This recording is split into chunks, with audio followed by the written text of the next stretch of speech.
আসলে আমরা দুষ্ট কারে দিব? দুষ্ট আমরা নিজেরাই ভালো না। নিজেরা দেখেন, এই যে 12 তারিখে সংসদ নির্বাচন হলো, দেখলাম, আমরা যুগে যুগে দেখে আসছি। নির্বাচন আসলে এরা কেন্টিকটার মেম্বার হতবা চেয়ারম্যান, এমপি, উপজেলা চেয়ারম্যান নির্বাচনে দাঁড়াইলে আমরা পাবলিক কিছু ধরনের মানুষ আছি, আমরা যেমন সুযোগ পাই, এমনভাবে এই প্রার্থীদের খরচ করাই, এমনভাবে টাকা নেই, সুযোগ পাই। আসলে কি আমরা চিন্তা করি এই টাকাগুলি কোত্থেকে আসে? এটা প্রার্থীর হয় টাকা জমিন বিক্রি দেয় সে, তাহলে সে টাকা জড়ায়, তাহলে অন্য খাত থেকে ধার করে এই টাকাগুলি যে খরচ করাই আমরা, এই টাকা তো জনগণের উপর থেকেই তুলবে।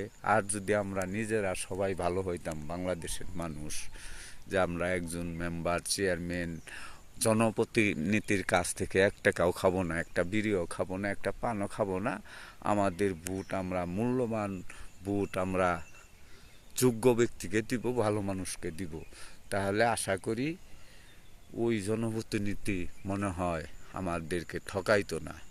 ভিডিওটি ভালো লাগলে শেয়ার করবেন, কমেন্ট করবেন, সাবস্ক্রাইব করবেন। সবাইকে ধন্যবাদ। আসসালামু আলাইকুম।